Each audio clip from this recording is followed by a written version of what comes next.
Hello everyone, welcome to dynamic study. तो आज है आपकी ये क्लास 17 और इसमें हम डिस्कस करने वाले हैं current affairs related to people development and empowerment. तो चलिए स्टार्ट करते हैं आज की क्लास। तो आज का टॉपिक है हमारा तृष्णा गैस प्रोजेक्ट, जो कि अप्रूव किया गया है नेशनल वाइल्ड लाइफ बोर्ड के द्वारा। तो नेशनल वाइल्ड लाइफ बोर्ड ने कृष्णा गैस प्रोजेक्ट को अप्रूव कर दिया है। तो इसके बारे में हम डिस्कस करेंगे कि कृष्णा गैस प्रोजेक्ट है क्या, कहाँ पे है ये, और नेशनल वाइल्ड लाइफ बोर्ड ने इसको क्यों अप्रूव किया है।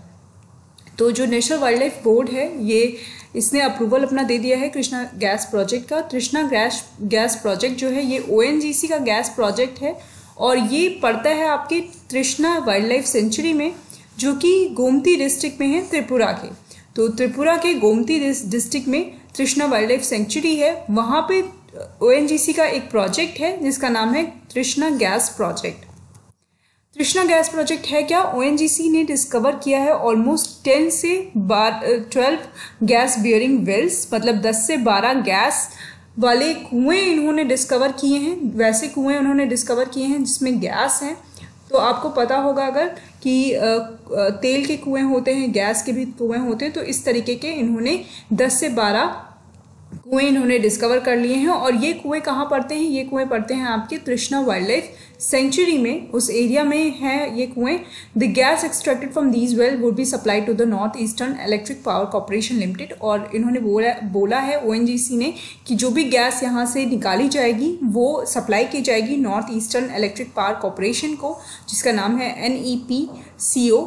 और ये ऑलरेडी, मतलब जो NEPCO है ये ऑलरेडी 100 मेगावाट गैस बेस्ड इनके पास थर्मल पावर प्रोजेक्ट्स हैं। और वो जो प्रोजेक्ट है वो इनका है मोनार्क में सोनामुरा सब डिवीज़न में पड़ता है ये, सिपजिला डिस्ट्रिक्ट ऑफ त्रिपुरा में। तो ऑलरेडी ये जो कंपनी है ये त्रिपुरा में ऑलरेडी इनका प्लांट है, थर्मल पावर प्लांट है। तो इट मीन्स कि जो गैस यहाँ से जाएगी वो अगेन त्रिपुरा में ही खर्च की जाएगी, त्रिपुरा में ही इलेक्ट्रिसिटी उससे प्रोवाइड की जाएगी। तो ये जो त्रिपुरा यूनिट है ONGC की, इसने और भी बहुत सारा काम करा हुआ है त्रिपुरा में। ये ऑलरेडी ऑलमोस्ट 25 करोड़ रुपी जो हैं ये प्रोवाइड किया है इन्होंने स्टेट गवर्नमेंट को फॉर कैरिंग आउट स्वच्छ भारत मिशन या स्वच्छ भारत अभियान के लिए इन्होंने 25 करोड़ स्टेट गवर्नमेंट को दिया है त्रिपुरा की। तो ये सारी चीज़ें हैं जो ONGC ने त्रिपुरा में काम किया है और जो ONGC आगे त्रिपुरा में करने वाली है।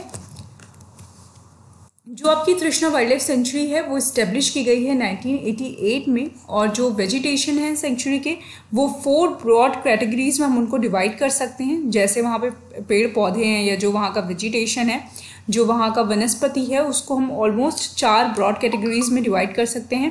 पहला आपका आता है सेमी एवरग्रीन फॉरेस्ट, दूसरा है ईस्ट हिमालयन लोअर भनालसल, तीसरा है आपका moist mixed deciduous forest and चौथा है आपका सवना वुडलैंड। तो ये 4 कैटेगरीज हैं जिनमें हम तृष्णा वाइल्ड लाइफ सेंचुरी को डिवाइड कर सकते हैं।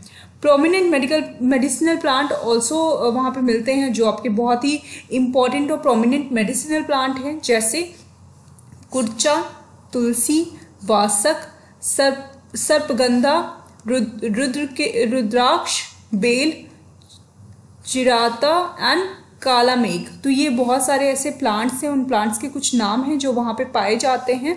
इसके अलावा अगर हम वाइल्ड लाइफ की बात करें कि उस सेंचुरी में कौन कौन सी वाइल्ड लाइफ है, तो यहाँ पे इंडियन गौर है जिसको बिसन बोलते हैं, डियर है वहाँ पे, हुकलॉक है, गिबन है, गोल्डन लंगूर है, कैप लंगूर है, पीजेंट्स हैं एंड रेप्टाइल्स है। तो ये बहुत अलग अलग टाइप के वाइल्ड लाइफ हैं जो वहाँ पे प्रेजेंट है। तो हम इसको क्यों डिस्कस कर रहे हैं तृष्णा वाइल्ड लाइफ सेंचुरी को, कि ऑलमोस्ट वो जो आपके वेल्स हैं, जो 10 से 12 वेल पाए गए हैं वो वहीं पे पड़ रहे हैं। तो उनकी वजह से जो वेजिटेशन है उनको कुछ खतरा होगा और इसीलिए उस प्रोजेक्ट पे रोक थी। बट जो गवर्नमेंट ऑफ इंडिया है, या आप कह सकते हैं कि जो basically national wild life board है, उसने वो प्रोजेक्ट को अप्रूव कर दिया है। कुछ उसके सेंक्शंस लगाए होंगे कि आपको जो वेजिटेशन है उनको ध्यान में रख कर ही उस प्रोजेक्ट को करना है। तो ये सारी चीज़ें हैं इस टॉपिक से रिलेटेड। देन अगर हम बात करें कि national board of wild life है क्या, मतलब ये जो वाइल्ड लाइफ बोर्ड बनाया गया है ये क्या है, तो ये एक स्टेटरी ऑर्गेनाइजेशन है, मतलब ये लॉ के द्वारा फॉर्म की गई है और वाइल्ड लाइफ प्रोटेक्शन एक्ट के थ्रू इनको लॉ मतलब फॉर्म किया गया है 1972 में। ओके ये एक एपेक्स बॉडी है जो कि रिव्यू करती है सारे वाइल्ड लाइफ रिलेटेड मैटर्स और सारे प्रोजेक्ट्स जो होते हैं उनको अप्रूव करती है। जो भी ऐसे प्रोजेक्ट होंगे जो कि नेशनल पार्क्स में पड़ेंगे, सेंचुरीज में पड़ेंगे, उसमें पार्क्स या सेंचुरी के आसपास भी होंगे अगर वो प्रोजेक्ट, तो भी आपको वाइल्ड लाइफ जो बोर्ड है उससे आपको सहमति लेनी पड़ेगी, उनसे आपको अप्रूवल लेना पड़ेगा। The national board for wild life is chaired by the prime minister. तो जो प्राइम मिनिस्टर होते हैं वो उसके चेयरपर्सन होते हैं। उसके अलावा बाकी लोगों में यूनियन मिनिस्टर ऑफ एनवायरनमेंट आते हैं, फॉरेस्ट एंड क्लाइमेट चेंज, और इसके अलावा जो वाइस चेयरमैन, तो बेसिकली जो union minister of environment, forest and climate change होंगे वो इसके वाइस चेयरमैन होंगे। और मेंबर्स में होंगे almost 15 non government members, 19 ex officio members and 10 government official such as secretary. तो ये इनके मतलब आप कह सकते हो कि टोटल मेंबर्स हैं। एक तो आपके प्राइम मिनिस्टर हो गए, दूसरा आपका जो वाइस चेयरमैन होगा वो union minister of environment, forest and climate change होगा। उसके अलावा 15 मेंबर्स और होंगे आपके जो कि नॉन गवर्नमेंट मेंबर्स होंगे, और 19 आपके एक्स ऑफिशियो मेंबर्स होंगे, और 10 आपके गवर्नमेंट ऑफिशियल्स होंगे सच एज सेक्रेटरी। तो ये आपके टोटल नंबर ऑफ मेंबर्स हैं जो कि इसके पार्ट होंगे। तो ये आपकी national board of wild life के बारे में इंफॉर्मेशन थी। तो बेसिकली हम ये कह सकते हैं कि ये जो आपका कृष्णा गैस प्रोजेक्ट है बाय ONGC ये पास्ड हो गया है नेशनल वाइल्ड लाइफ बोर्ड के द्वारा। और ये आपके सारे टॉपिक्स थे जो इसके रिलेटेड आपसे एग्जाम में पूछे जा सकते हैं। Thank you so much, keep on watching and keep on learning.